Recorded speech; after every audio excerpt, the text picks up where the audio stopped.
Bonjour, bienvenue dans ma nouvelle vidéo, j'espère que vous allez bien. Cette vidéo sera les astuces basiques pour avoir une maison propre et rangée. Donc vraiment les astuces de base pour réussir. Donc la première, c'est tout simplement en avoir envie. Car si vous ne voulez pas vraiment changer ou vous améliorer, ça ne pourra pas fonctionner. C'est comme pour tout, comme pour un régime, comme pour un changement de travail. Si au fond on ne veut pas vraiment changer, ça ne peut pas aller.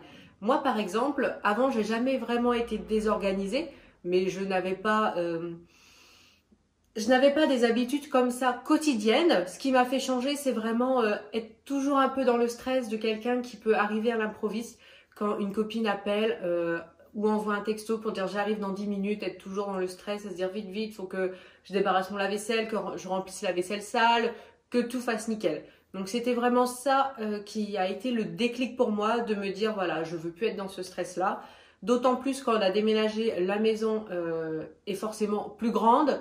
Donc du coup, je me suis dit que vraiment, si je n'étais pas régulière, ça allait vraiment être compliqué de garder une maison propre et rangée. La deuxième astuce sera tout simplement d'avoir ces produits ménagers à portée de main. C'est essentiel si on veut pouvoir les utiliser régulièrement. Moi, par exemple, donc au rez-de-chaussée, au premier et au deuxième étage, j'ai une caisse avec mes produits ménagers et des torchons microfibres, donc à portée, et les produits ménagers qui correspondent à chaque étage. Donc je vais vous montrer ça tout de suite. Je vais commencer par vous montrer les produits ménagers que j'utilise pour la cuisine, donc ceux que j'utilise au quotidien et ceux moins régulièrement. Donc dans mon placard, il y a deux bacs. Donc le premier, les produits que j'utilise au quotidien. Dans le deuxième, qui est moins accessible, les produits que je n'utilise pas régulièrement. Et au-dessus, le panier avec les torchons et les microfibres. Donc je vais vous montrer tout ça en détail. Donc dans le panier des produits que j'utilise quotidiennement, nous y trouvons un détachant pour tapis et canapé, mon produit pour nettoyer l'inox, même si pour l'évier, j'aime aussi le nettoyer tout simplement avec une éponge et du liquide vaisselle, mon produit Carolin pour nettoyer le sol. Ensuite, nous avons le produit Dr Beckmann pour nettoyer le frigo et le micro-ondes.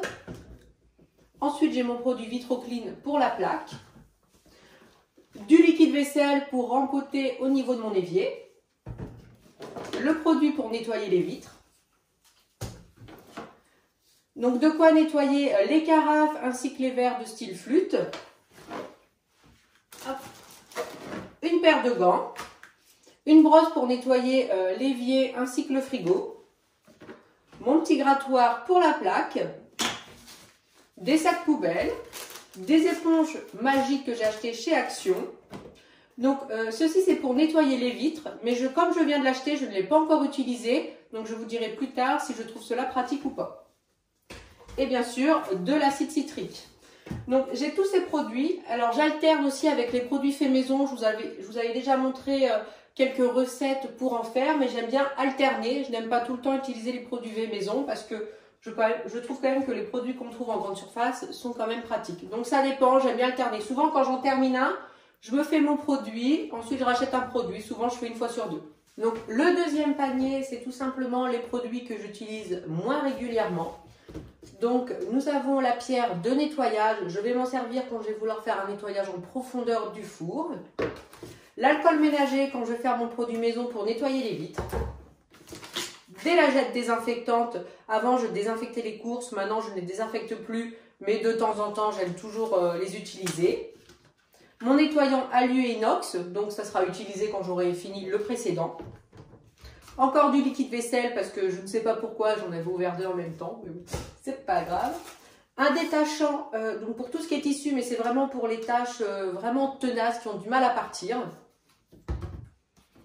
Donc mon nettoyant Vitroclean, un peu de texture crème que j'utilise quand je veux vraiment mettre un bon coup sur la plaque.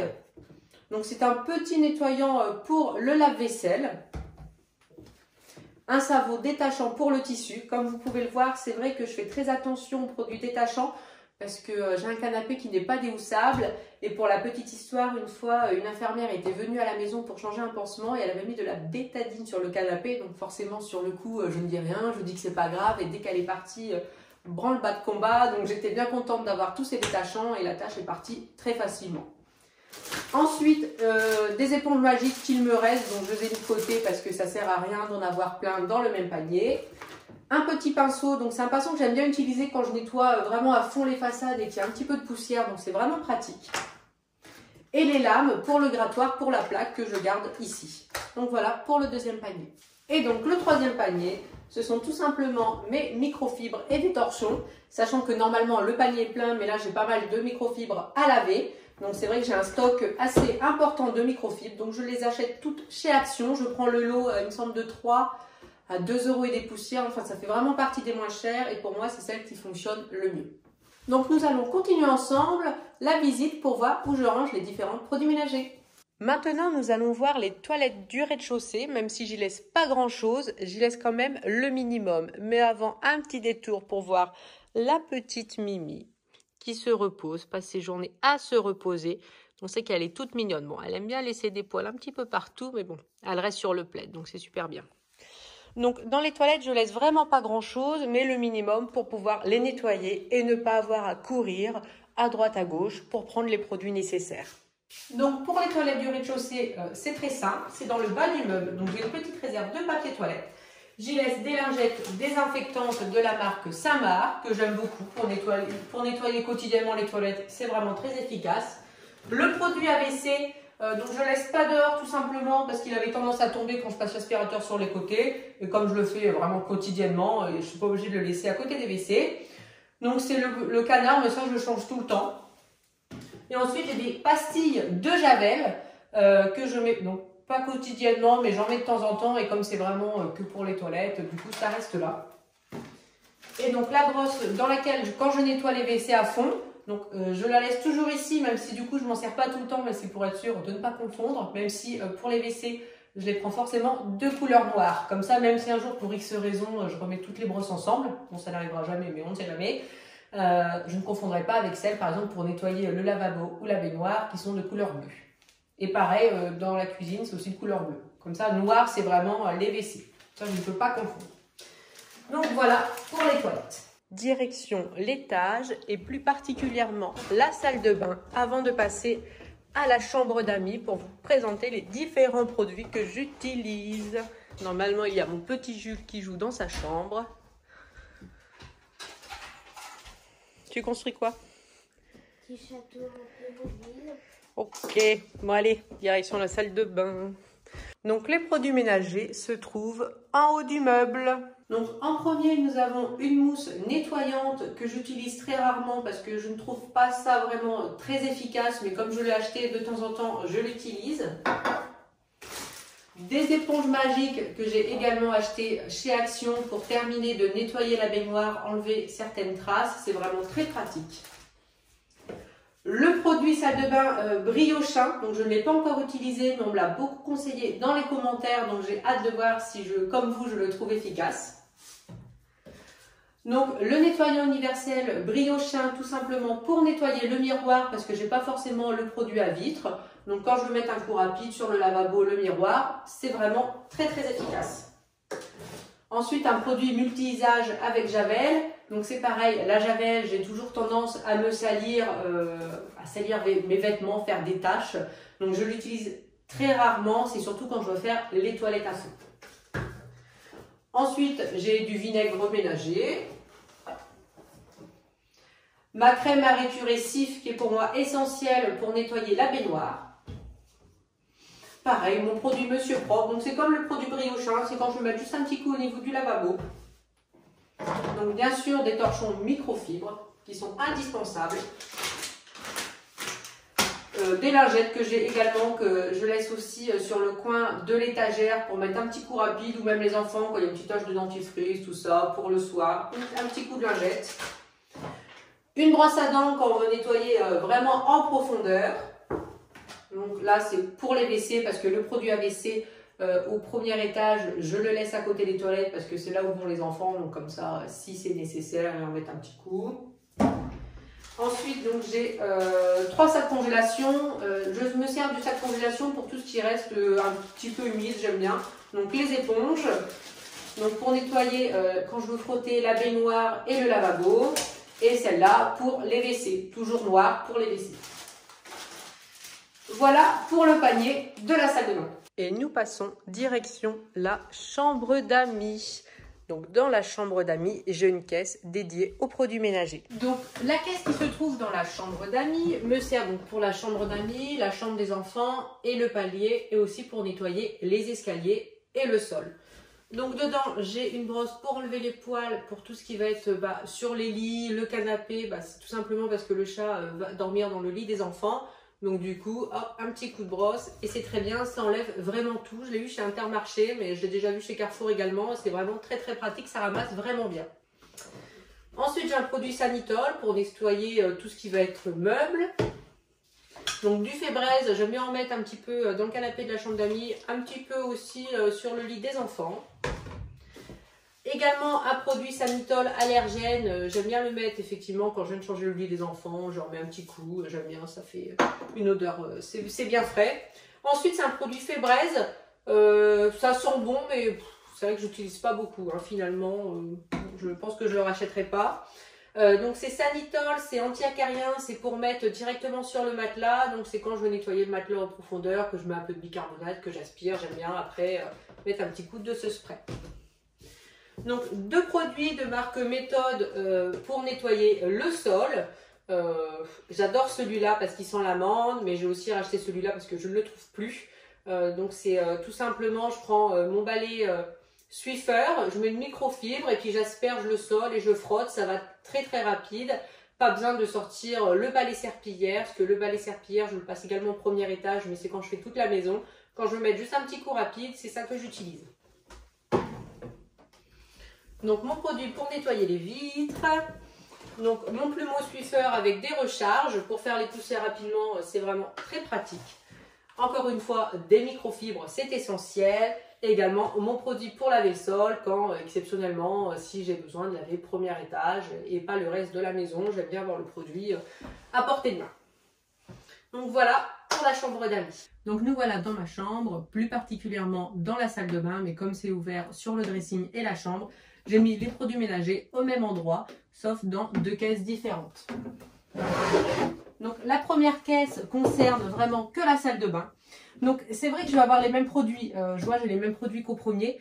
Effectivement, je pourrais me contenter d'une caisse que j'aurais mis dans la cuisine, monter descendre les produits, mais moi ça me servait d'excuse du coup pour ne pas m'en servir en me disant oh, c'est loin, j'ai pas envie d'aller les chercher, oh j'ai oublié ça, j'ai oublié ça. Et du coup j'ai arrêté.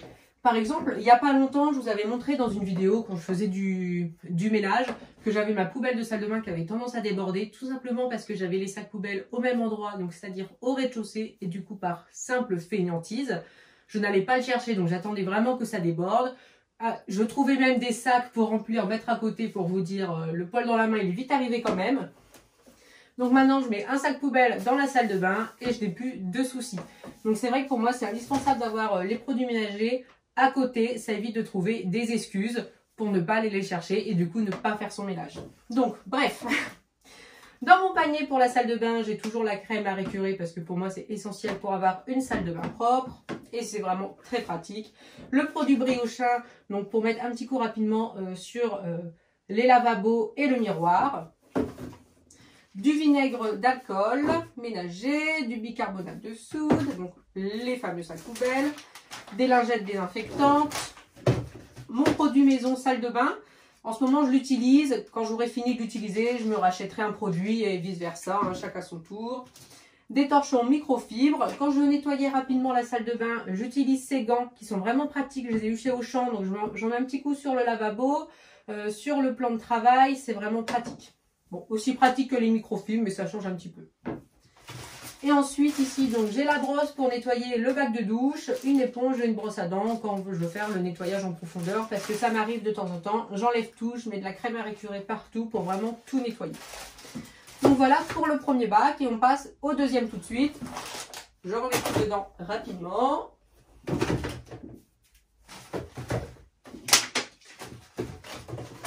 Hop. Et donc le deuxième bac, c'est tout ce qui va concerner le dressing et ma chambre. Donc j'ai le produit pour nettoyer les vitres, toujours. Un produit Sanitol pour nettoyer tout ce qui va être plan de travail, on va dire, pour enlever les poussières. le produit pour nettoyer le bois, donc un peu toute la chambre on va dire, et le produit pour nettoyer le sol. J'ai également un gant pour faire les poussières, ça je trouve ça vraiment très pratique, plus que la microfibre. C'est vrai que je mets le gant, je mets mon produit un petit peu sur le gant parce que le gant lui-même, je trouve que c'est pas suffisant, je préfère ajouter du produit dessus. J'ai bien sûr des torchons microfibre et j'ai un petit grattoir que j'utilise vraiment quand les Velux sont sales et qu'il y a plein de les petites crottes de mouches qui sont dessus et que je n'arrive pas à enlever. Donc plutôt que d'utiliser l'ongle, j'utilise le grattoir. Donc voilà, on a terminé avec les produits d'entretien et on passe à l'astuce suivante. Ensuite, la troisième astuce reprend un peu la deuxième, mais ça concerne les appareils électroménagers parce que c'est bien de les avoir à portée de main et simple d'utilisation. Par exemple, avant j'avais un seul aspirateur que j'avais mis au premier étage, que j'utilisais donc pour le rez-de-chaussée, également le deuxième, mais c'est vrai que de toujours devoir aller le chercher, c'était pas forcément pratique. Donc après j'avais ressorti mon ancien Dyson que j'avais mis au grenier pour mettre dans ma chambre. Et après, donc le soir, pour faire ma routine du soir, j'aime bien mettre un coup dans la cuisine. J'avais une pelle et une balayette. D'ailleurs, dans mes premières vidéos, c'est comme ça que je faisais parce que j'ai acheté l'aspirateur de cuisine assez récemment. Donc je passais avec ma pelle et ma balayette le soir, donc au niveau de ma cuisine et de la table de salle à manger. Ce qui prenait quand même du temps, mais je ne voulais pas faire de bruit pour pas réveiller les enfants. Donc je voulais trouver un aspirateur qui n'était pas trop bruyant. Et j'ai eu la chance d'en trouver un Intermarché qui était vraiment pas cher. Je crois que je l'ai eu, je ne sais plus maintenant, j'avais dit le prix à l'époque, je vais dire 50 €, peut-être 50 ou 60 €. Donc j'en suis contente pour le moment, même si je me rends compte que là j'ai cassé un petit peu la brosse. Donc à voir dans le temps si ça va vraiment encore me durer très longtemps, mais j'ai un petit doute. Mais en tout cas, c'est vrai que d'avoir un aspirateur à chaque étage, ça peut paraître trop, mais ça aide vraiment quotidiennement parce que quand je veux faire ma chambre, eh ben, j'avais pas forcément envie de monter, de redescendre. Pareil pour ma routine du soir, j'avais pas envie de monter, d'aller chercher l'aspirateur. Pour vous dire, je préférais passer la pelle et la balayette. Donc ça me convient vraiment. Ensuite, j'ai eu beaucoup de mal à trouver le balai serpillière qui me convenait. Donc j'en ai eu plusieurs, les rondes qu'il faut appuyer pour que ça s'essore, mais ça ne me convenait pas forcément. J'en ai eu où le seau n'était pas antidérapant, donc j'ai déjà eu le seau qui est tombé dans tous les escaliers, donc bien sûr en plus l'eau sale. Ensuite ça prenait beaucoup de place à ranger, donc c'était pas évident, il fallait que je descende carrément à la cave. Je pouvais pas les laisser sur les premières marches de la porte pour aller à la cave. Donc là quand j'ouvre ma porte de cave, j'ai sur les deux premières marches, donc mon balai serpillière et mon balai vapeur qui sont vraiment à portée de main. Donc quatrième astuce, c'est pour moi avoir des routines du soir et du matin assez complètes. Donc pour les personnes qui regardent déjà mes vidéos régulièrement, vous avez déjà vu mes routines du matin et du soir. Donc pour le soir, je m'occupe principalement du rez-de-chaussée. Donc c'est-à-dire que je ne vais pas coucher si ma maison n'est pas propre, la cuisine n'est jamais sale et je nettoie pas forcément le sol, mais au moins il y a toujours un coup d'aspirateur qui est mis. Ça permet vraiment d'aller dormir avec une maison rangée et de bien commencer sa journée du lendemain, ce qui est essentiel pour la commencer de bonne humeur et motivée. Parce que c'est sûr que quand on descend, on a plein de vaisselle qui traîne partout, on est déjà démotivé parce que le matin, on doit déjà se mettre à faire des corvées. Alors que quand tout est fait le soir, le matin, on est tranquille, on n'a pas besoin d'y penser. Concernant la routine du matin, elle est beaucoup plus légère parce que normalement, donc là c'est les vacances, mais normalement les enfants vont à l'école, je vais au travail. Donc ça va être juste faire les lits et passer un petit coup sur le premier pour ramasser les cheveux. Je me suis déjà chronométrée, ça me prend exactement 2 minutes. J'ai un petit balai électrique parce que dès le matin, le bruit de l'aspirateur, j'aime pas forcément. Donc le balai électrique, ça ne fait pas de bruit, ça me ramasse les cheveux, ça me prend 2 minutes et ça évite que tout tombe dans les escaliers. Je n'aime pas trop nettoyer les escaliers, donc ça me permet de pouvoir espacer le nettoyage à chaque fois. Cinquième astuce, donc c'est tout simplement se faire un planning. À l'écrit, je me suis tout simplement fait donc un planning avec mon emploi du temps du boulot pour me rendre compte des plages horaires que j'ai de disponibles. Parce que je n'aime vraiment pas passer mon week-end à rattraper mon retard et à faire du ménage. J'aime bien en faire un petit peu plus tous les jours pour être tranquille le week-end. Parce que le week-end, on a envie de profiter de ses enfants, de son mari, de sa famille, de ses amis. On a envie de sortir. Donc si en plus il faut faire le ménage, j'ai l'impression que le week-end est gâché. Donc je préfère plutôt au quotidien me rajouter des tâches pour ne pas avoir effectué une journée entière le ménage. Ça m'arrive quand des fois j'ai des réunions toute la semaine et que je rentre tard. Donc là effectivement je vais faire ça le week-end, mais je préfère vraiment éviter. Par exemple avant j'avais tendance à faire tous les lits en même temps le dimanche, mais ça me prenait beaucoup de temps. Et c'est vrai que du coup j'essayais de me trouver des excuses pour ne pas le faire et essayer de sauter une semaine. Et c'est vrai que je me suis rendu compte en mettant mon planning sur papier qu'effectivement j'ai eu mon mercredi de libre, parce que Simon et Floriane travaillent. Jules aime bien faire la grasse matinée, donc je me suis dit que le mercredi matin, j'allais m'occuper de ma chambre plutôt que de faire ça, plutôt que de m'occuper de toutes les chambres le dimanche. Donc du coup, ça m'a libéré du temps le dimanche. Le mercredi, je fais ça. Et c'est pareil pour plein d'autres choses. Par exemple, le jeudi, je vais m'occuper de ma salle à manger un petit peu plus en profondeur, sachant que si vous faites entre guillemets pièce par pièce, ça va vous prendre un quart d'heure. Parce que quand je dis faire ma salle à manger un peu plus en profondeur, chaque semaine, je ne vais pas enlever tous les verres pour faire les étagères, mais je vais juste passer un petit coup de poussière sur mon meuble et un quart d'heure, c'est largement suffisant. Pareil pour mettre le coup de poussière sur le poêle à granulés, nettoyer la vitre, ce genre de choses. Donc c'est pour ça, faire son planning à l'écrit va vous permettre de vous rendre compte du temps que vous avez et de pouvoir vraiment mettre sur écrit les tâches que vous avez à faire chaque semaine et de les répartir selon le temps que vous avez. Après, c'est comme tout, si vous avez un emploi du temps qui n'est pas fixe, c'est sûr que c'est beaucoup moins évident. Mais dans ces cas-là, essayez de le faire au moins, je ne sais pas si vous avez votre emploi du temps au mois, pourquoi pas le faire au mois. C'est un petit peu de travail, mais vraiment au quotidien, ça va vous libérer et ça évitera de passer vos week-ends à faire ça. Donc c'est comme ça que moi je fonctionne. Je me suis fait sur papier mon emploi du temps de boulot et j'ai rajouté les tâches ménagères selon les jours à laquelle je voulais les effectuer. Et ça m'a également permis de me rendre compte des tâches ménagères qu'il y a à faire dans une maison tout au long d'une semaine. Donc voilà pour cette 5e astuce. La 6e astuce est très simple et vraiment évidente, mais moi je ne l'utilisais que très récemment. Donc c'est-à-dire qu'avant je détestais débarrasser le lave-vaisselle, donc je ne le faisais tout simplement pas. Sauf que j'aime bien me lever de bonne heure et c'est vrai que du coup ça me freinait entre guillemets dans mon ménage de ne pas pouvoir débarrasser le lave-vaisselle quand je me lève. Et un jour, je ne sais pas pourquoi, je me suis dit bon je vais me chronométrer. Parce que je me rendais compte que je faisais du cinéma pour rien, entre guillemets. Donc je me suis chronométrée et débarrasser mon lave-vaisselle me prend 3 minutes. Donc je me suis dit, mais autant de cinéma pour 3 minutes. Et c'est vrai que depuis que je sais que ça me prend 3 minutes, c'est tout. Enfin, ça ne me pose même plus de problème. C'est comme passer l'aspirateur au premier étage, comme je vous disais. On peut se dire que tous les matins on passe l'aspirateur. Oui, mais ça me prend 2 minutes. Donc c'est vrai que de se chronométrer, c'est super important. On se rend compte vraiment du temps qu'on passe et on se dit vraiment... en fait, ça va tellement vite, c'est tellement rapide que pourquoi se priver, pourquoi faire du cinéma, pourquoi passer plus de temps à se dire qu'on ne veut pas le faire. Et moi, c'est exactement ce que je faisais pour le lave-vaisselle. Je passais plus de temps à dire que je ne voulais pas débarrasser le lave-vaisselle, qu'en fait, ça me prend mais vraiment réellement 3 minutes à débarrasser le lave-vaisselle. Donc, c'est se chronométrer dans les tâches qu'on n'aime pas effectuer. Si vous n'aimez pas, je ne sais pas, faire votre lit, chronométrez-vous. Vous allez vous rendre compte que vous allez y passer 10 minutes. C'est quoi 10 minutes? Le temps passe tellement vite, donc voilà. Donc mon astuce, c'est se chronométrer. La 7e astuce va surtout concerner les gens qui n'aiment pas passer l'aspirateur.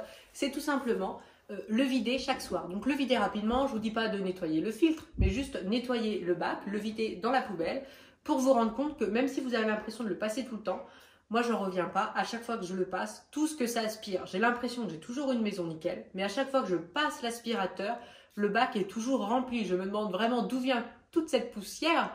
Mais c'est vraiment impressionnant. Donc moi, c'est vraiment un conseil que je vous donne quand vous n'aimez pas. Donc ça concerne bien sûr les gens qui ont un aspirateur balai, qui pour moi est indispensable. Pour moi, je ne pourrais plus avoir d'aspirateur traîneau. C'est pas pratique à ranger, à se servir. Mais bon, bref.